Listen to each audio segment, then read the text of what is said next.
안녕하세요. 오늘은 블로그로 어떻게 돈을 벌 수 있는지, 그야말로 돈 버는 파이프라인을 만드는 법에 대해 싹 다 알려드리겠습니다. 자, 이런 생각 한 번쯤 해보셨죠? 내가 잠자는 동안에도 돈이 저절로 들어왔으면 좋겠다. 과연 이게 정말 가능한 일일까요? 네, 가능하다고들 하죠. 여러분이 가진 지식이나 열정을 꾸준한 돈으로 바꿀 수 있다는 건데요. 월 100만 원, 꿈만 같은 이야기가 아니라는 겁니다. 좋습니다. 그럼 본격적으로 들어가 볼게요.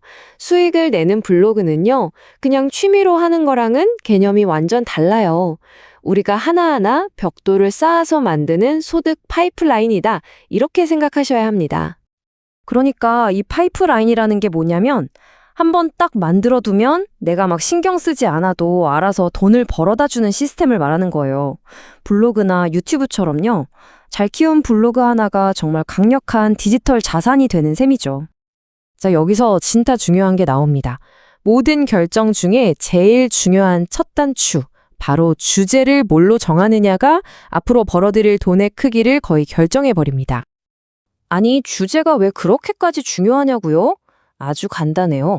광고주들 입장에서 생각해 보세요. 비싼 상품이나 서비스를 파는 분야일수록 잠재 고객 한 명 한 명한테 더 많은 광고비를 쓸 의향이 있겠죠. 그 높은 광고비다? 바로 여러분의 수익이 되는 겁니다. 자, 여기 표를 한번 보세요. 돈이 되는 주제들이 딱 나와 있죠? 금융, 부동산, 건강, IT 이런 분야들이에요. 특히 대출이나 보험, 부동산 매매, 법률 서비스 같은 건 고객 한 명만 유치해도 광고주 입장에선 엄청난 이득이거든요. 그러니까 당연히 광고 단가가 비쌀 수밖에 없는 거죠. 근데 문제가 뭐냐? 이런 돈 되는 시장은 당연히 경쟁이 엄청나게 치열하다는 거예요. 대출 이렇게 검색하면 이미 고수들이 꽉 잡고 있죠. 그래서 초보자분들은 어떻게 해야 하냐? 바로 롱테일 키워드로 틈새를 파고들어야 합니다. 대출이 아니라 2025년 청년 전세대출 조건처럼 아주 구체적으로요. 그래야 승산이 있습니다. 자, 이렇게 주제까지 정했다면 이제 본격적으로 방문자를 끌어모아서 돈으로 바꾸는 설계를 해야겠죠? 그 전체적인 청사진을 지금부터 보여드릴게요. 수익이 어떻게 발생하는지 보면 크게 두 가지가 있어요. CPC랑 CPM. 복잡하게 생각할 거 없고요. CPM은 그냥 광고가 보이기만 해도 돈이 들어오는 거고, CPC는 누군가 그 광고를 클릭해야 돈이 들어오는 방식이에요. 그런데 중요한 건 구글 애드센스 수익의 90% 이상이 바로 이 클릭에서 나온다는 사실입니다. 결국 클릭을 많이 받아내는 게 핵심인 거죠. 그럼 그 클릭을 어떻게 만드느냐? 일단 내 블로그에 사람이 와야겠죠. 바로 이때 필요한 게 SEO, 즉 검색 엔진 최적화입니다. 쉽게 말해서 사람들이 구글이나 네이버에 뭔가를 검색했을 때 내 글이 맨 위에 뜨게 만드는 기술이라고 보시면 돼요. 자, 그런데요. 애드센스 광고 하나에만 목을 매는 건 계란을 한 바구니에 다 담는 거랑 똑같아요. 굉장히 위험하죠. 그래서 이제는 파이프라인을 여러 개 만드는 법, 즉 수익을 다각화하는 방법을 알아볼 차례입니다. 진짜 고수들은 절대 한 가지 방법으로만 돈을 벌지 않아요. 이 그래프 좀 보세요. 구글 애드센스도 있지만 쿠팡 파트너스 같은 제휴 마케팅도 하고 유튜브 채널도 운영하고 자기가 만든 전자책 같은 디지털 상품을 팔기도 하죠. 애드센스는 이 큰 그림의 한 조각일 뿐이에요. 특히 이 블로그랑 유튜브는 정말 환상의 짝꿍이에요.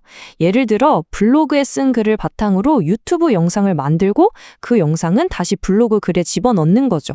서로 방문자를 보내주면서 같이 크는 거예요. 이걸 시너지라고 하죠. 정말 강력한 조합입니다. 제휴 마케팅도 빼놓을 수 없죠.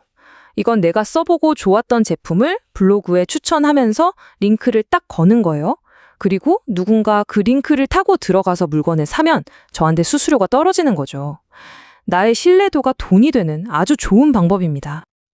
자, 이렇게 해서 파이프라인에서 돈이 조금씩 흘러나오기 시작했어요. 기분 좋죠? 하지만 여기서부터가 진짜 중요합니다. 돈을 버는 순간 우리에게는 반드시 지켜야 할 책임이라는 게 생기거든요. 돈이 들어오기 시작했다. 그럼 이제 뭘 해야 할까요? 이 질문 정말 많은 분들이 나중에 세금 폭탄 맞고 나서야 뒤늦게 물어보십니다.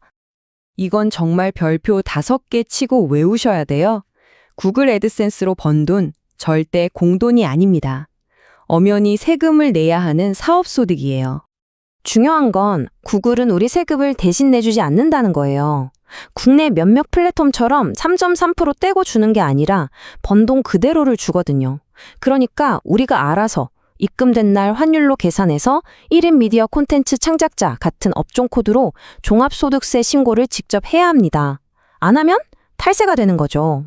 세금 문제만큼이나 중요한 게 또 있어요. 바로 독자들에 대한 책임감입니다. 이 글은 광고비를 받고 작성했습니다. 이 링크를 통해 구매하시면 저에게 수익이 발생합니다.처럼 솔직하게 밝히는 거예요. 이런 투명성이 결국 여러분의 블로그를 오래가게 만드는 신뢰의 바탕이 됩니다. 제가 계속 파이프라인이라고 말씀드렸는데 파이프라인 까는 게 하루아침에 뚝딱 되진 않겠죠? 수익형 블로그도 똑같습니다. 이건 단거리 달리기가 아니라 마라톤이에요. 시간과 꾸준함이 정말 중요합니다.